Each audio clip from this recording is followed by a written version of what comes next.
Assalamualaikum warahmatullahi wabarakatuh. Perkenalkan kami dari kelompok 6 yang beranggotakan saya Lutfi Akolisa dengan NIM 63040200073 bersama rekan saya Fatka Nurfatika dengan NIM 63040200075 dan Putriana Sari dengan NIM 63040200076. Pada kesempatan kali ini kita akan membahas dan menjelaskan materi mengenai kepemimpinan dan perubahan dalam manajemen perubahan. Baik, pembahasan yang pertama mengenai definisi kepemimpinan dan perubahan. Kepemimpinan merupakan salah satu kunci suatu keberhasilan menuju sebuah perubahan. Sebelum itu, kita harus mengetahui apa itu pemimpin.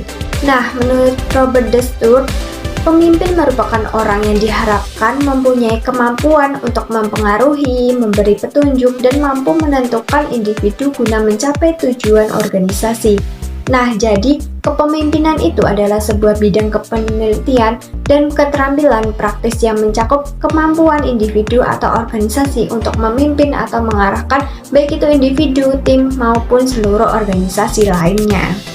Sedangkan perubahan organisasi merupakan suatu tindakan yang dilakukan terhadap unsur-unsur dalam suatu organisasi menuju arah yang lebih baik daripada sebelumnya. Pada dasarnya, perubahan merupakan bagian terpenting dalam kehidupan manusia dan bahkan bisa terjadi dalam lingkup organisasi.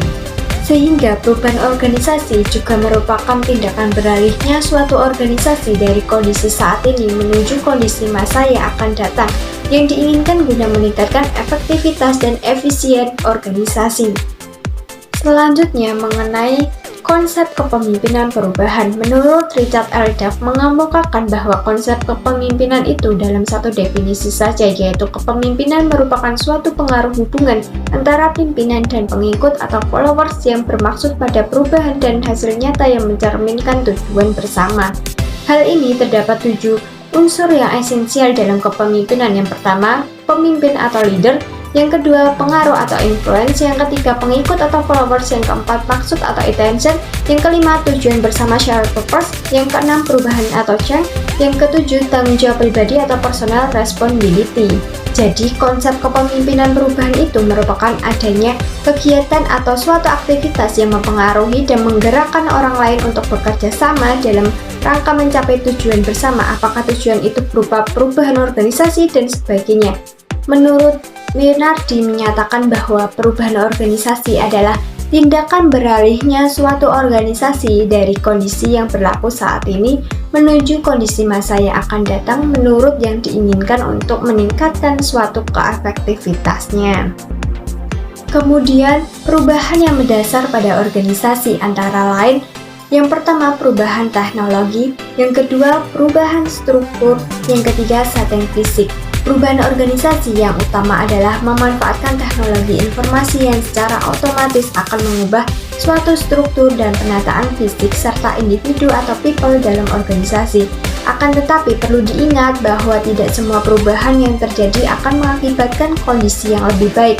Oleh karena itu, perubahan perlu diupayakan ke arah yang lebih baik lagi dibandingkan dengan kondisi sebelumnya. Selanjutnya yaitu mengenai kepemimpinan yang efektif di era perubahan. Nah, kepemimpinan efektif adalah suatu keterampilan manajerial dalam pelaksanaan kerja bersama. Seorang pemimpin itu diharapkan memiliki kecakapan teknis maupun manajerial yang profesional.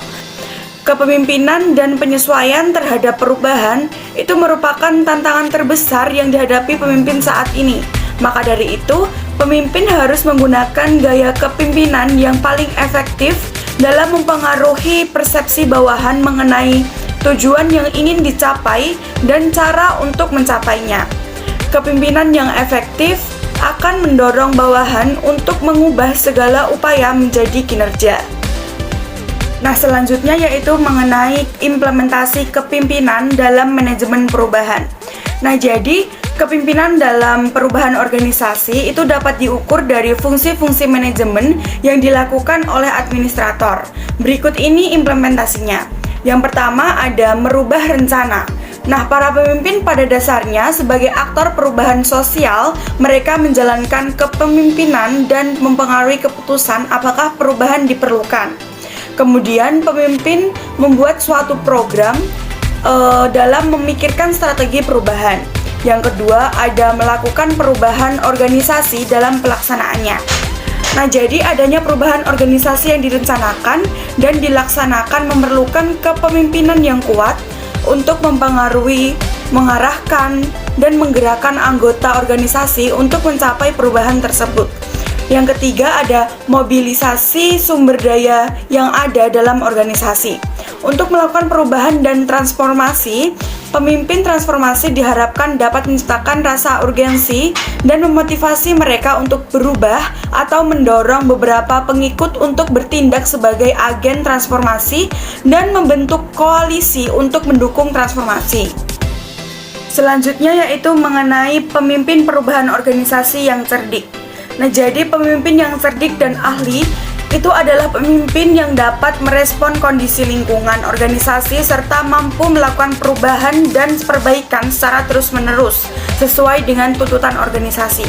Tuntutan organisasi yang cerdik itu meliputi yang pertama ada dibutuhkan manusia yang fleksibel dan handal dalam mengkoordinasikan tindakan yang efektif di tengah-tengah ketidakpastian dan perubahan yang permanen.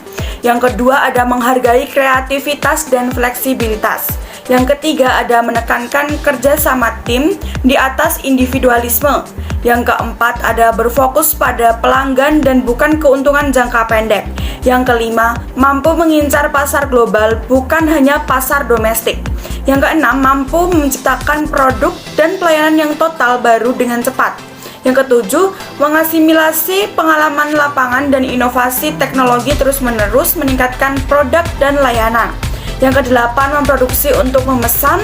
Yang kesembilan, mengukur kualitas dengan menilai kepuasan pelanggan di sepanjang umur produk atau layanan. Yang kesepuluh, menanam investasi secara terus-menerus dalam keahlian mendasar para karyawan karena mereka dihargai sebagai sumber daya perusahaan yang paling utama. Yang kesebelas, mengakui bahwa tenaga kerja bertanggung jawab atas inovasi evolusi, produk dan layanan serta peningkatan produksi. Yang ke-12, mengintegrasikan teknologi, manajemen, dan tenaga kerja menjadi sistem yang terkoordinasi dan saling menguntungkan satu sama lain. Kemudian selanjutnya yaitu mengenai kepemimpinan visioner berorientasi pada perubahan. Kepemimpinan visioner adalah kemampuan pemimpin untuk menciptakan dan mengartikulasikan suatu visi yang realistis, dapat dipercaya, atraktif tentang masa depan bagi suatu organisasi. Visi yang mempunyai kekuatan dan mampu menghasilkan suatu perubahan yang memiliki ciri-ciri sebagai berikut, yaitu yang pertama, visi harus sesuai dengan sejarah, budaya, dan nilai-nilai organisasi konsisten dengan situasi organisasi saat ini dan dapat memberikan prediksi yang realistis dan informatif tentang apa yang ada di masa mendatang. Yang kedua yaitu visi dapat menentukan standar pencapaian prestasi dan mencerminkan cita-cita yang tinggi. Yang ketiga yaitu visi menjernihkan maksud dan arah bersifat persuasif serta dapat dipercaya dalam menentukan apa yang diinginkan organisasi dan merupakan aspirasi orang-orang di dalam organisasi. Yaitu yang keempat yaitu visi mengilhami antusiasme dan merangsang komitmen. Yang kelima yaitu visi dinyatakan secara jelas dan mudah dipahami. Yang keenam yaitu visi merefleksikan keunikan organisasi, kompetensinya, apa yang diperjuangkan dan apa yang mampu dicapainya. Yang ketujuh yaitu visi bersifat ambisius.